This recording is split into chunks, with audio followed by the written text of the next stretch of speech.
first story is titled, Am I the a-hole for saying no to my nephew using my late son's college fund instead? My wife and I, 36 female, 37 male, lost our son Ryan 3 years ago when he was 11. Before he was born, my wife's parents gave us a large sum to start up on his college fund, and we've been putting money on the side for years so that he can use it once he went to college.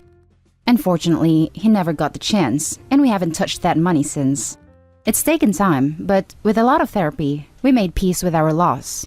We have even started talking about trying to have another baby next year. My sister and her family came to our house Sunday morning, and we were talking about my nephew Steven now being in his last year of high school. It brought up questions about what his plans were after graduating, and he said college, though he's not sure what he wants to study. When my nephew wasn't around, my sister mentioned they have been worrying about how they'll afford college for him. His GPA is average, and he doesn't do any activities outside of his studies, so they say they don't think he'll have much of a chance with scholarship. He'll have to rely on student loans and financial aid. My sister mentioned Ryan's college fund and how it would be a huge help if Steven got that for himself. We were caught off guard and didn't know what to say. With talks about having a baby, we decided we wouldn't touch that money for now and had to tell her no. We explained we're sure if we want to use that money for future baby expenses or if maybe that will be our child's college fund to use in the future. My sister became upset and felt it wasn't fair we were keeping this money all for a hypothetical child when my nephew is an actual living person who will benefit from it. She said we won't struggle financially with a new child since we both earn a good income and we can always save more money. Which is true, but there's no guarantee we'll always be making the same income with the state of the world, and at least that money's there now. She kept pushing this to the point where it was becoming an argument. What struck a nerve was when my sister said, "It's not like anyone else is using that money right now." I don't know why it bothered me. I suppose it's the way she casually mentioned my son no longer being with us. My wife was growing uncomfortable with the whole thing, so I firmly said no, and that's the end of it. There was tension after, and my sister was in a sour mood until they left. I later received a message from her later on stating how selfish she thinks we are being, and she thought we would help Steven since we claim to love him so much, yet won't help him provide for his future. I didn't want to get into it with her and decided not to respond, but I still keep reading her text. Are we in any way being a-holes here? We do love Steven, and we want him to succeed, but we had already agreed that money would be used for our future child. It's all very conflicting, and hard not to feel guilty over our choices. Now for the top comments. Not the a-hole. If they needed scholarship so much, then she should have been on his butt so he would have merits in order to be a competitive candidate for them. Her plan to fund her son's education is your family's college fund? That's moronic and entitled. But also, there are so many different scholarships that he could apply for. Discover has tons for like $1,000. That would help, that I find it hard to believe he couldn't get any. Not the a-hole. Imagine being this entitled that you feel like you can stake a claim to a dead child's savings account. Do not, I repeat, do not give them any money. Good luck on your future maybe baby, and in the meantime, please enjoy your time with more supportive friends and family. And it was given to them by Opie's wife's parents. I could maybe see it if it had come from Opie's parents that he shares with his sister. But this is so outrageous that, I don't know, it's just pretty outrageous. I mean, you've got everything here. Money, dead child, entitlement. Yuck. Opie, you're not the a-hole. Not the a-hole. Your sister, though? Whoo boy. If there was an Azziest A on Reddit award, she'd win. She knows you're still processing a tremendous loss and thought that this was the perfect time to spring this on you and lay the guilt trip heavy when you didn't immediately cave. F her. You are not the selfish one. She is. Selfish, cold-hearted. Insert adjective that will get me banned from this sub. She told you that you must not love your nephew. Otherwise, you'd give him the money. Well, by that logic, she doesn't love her own child. Otherwise, she would have started saving for his education years ago. Now for the next story.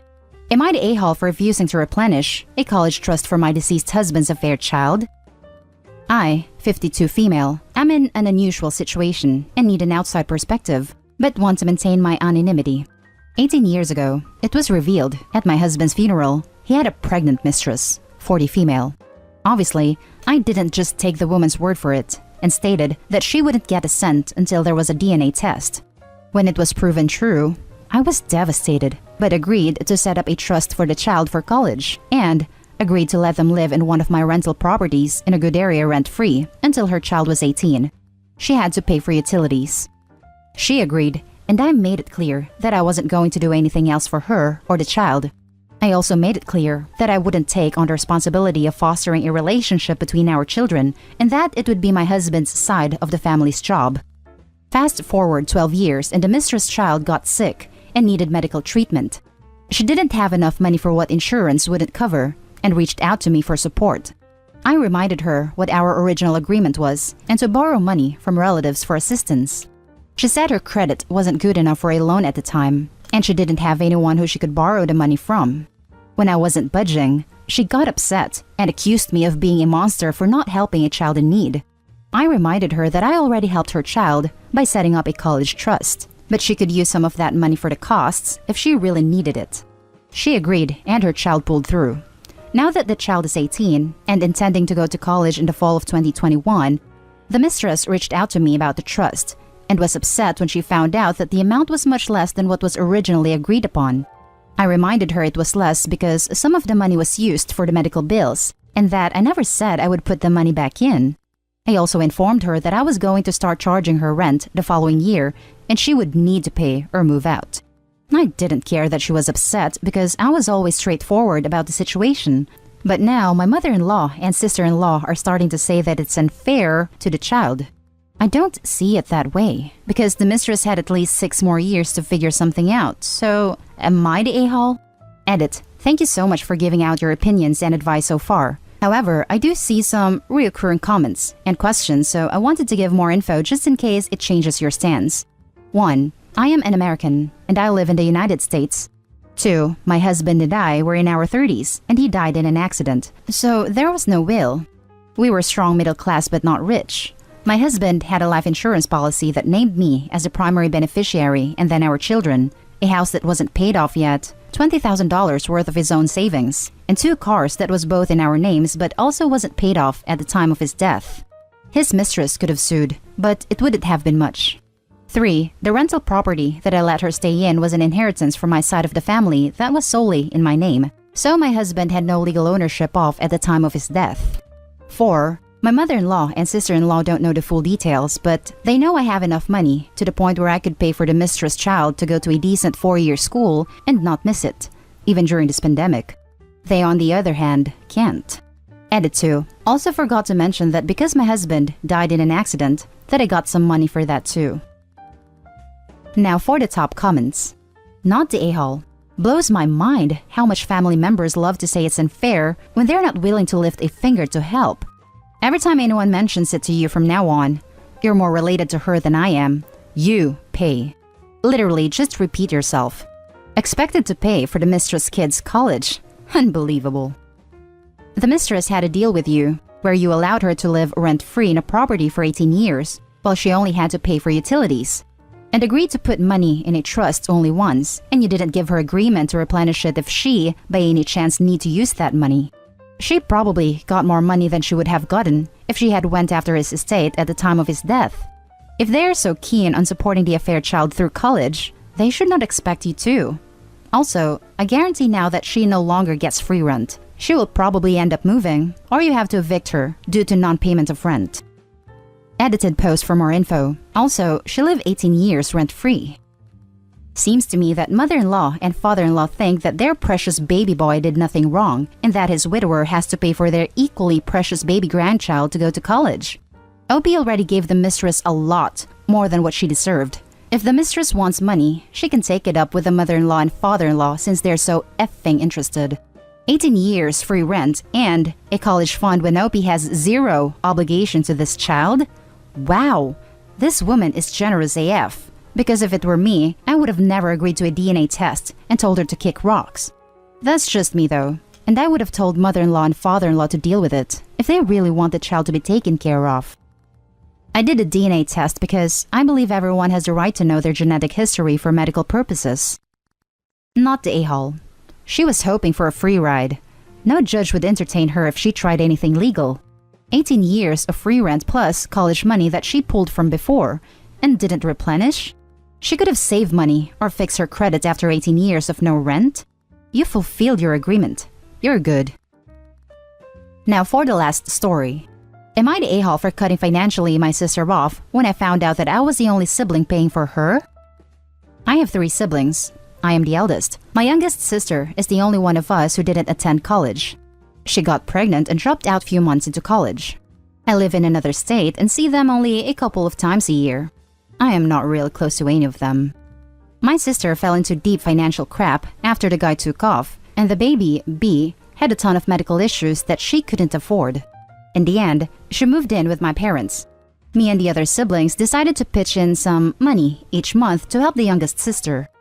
At first, they told me that since I earned the most, I should contribute more. I firmly said that I will contribute what everyone else is going to contribute. They agreed. It's been a year, and recently, my youngest sister reached out to me and said that she needed money urgently because B needed a surgery the next month. I was a little perplexed. B hasn't been to the hospital for the past 2 months, and the money from those 2 months from all of us should have been more than enough to cover the surgery. I kept pointing this out and asked her what happened to the money. She kept saying that money got used up. At this point, I told her that she was going to have to show me some bills, and she broke down, saying that I am the only one who is giving her money, and my parents/my other siblings asked her to keep that a secret from me. They decided that I am the only one who should pay for everything because I earn more and I am child-free, while the others are not. None of my siblings have kids, but they want to prepare for the future. Well, I don't have to, because I am not going to have children. So, for the past year, I am the only one who has been helping. What's worse, every time she needed X amount of money, she would call me and tell me that she needed 3 times money and tell me that my siblings already paid their share. I was so pissed off when she confessed. I immediately hung up on her and refused to talk to any of them after that. This literally happened a few days ago. I haven't sent any money this month or for the surgery. Everyone obviously thinks I am the a-hole. I told my siblings that until they match what I have paid last year, they aren't going to see another cent from me.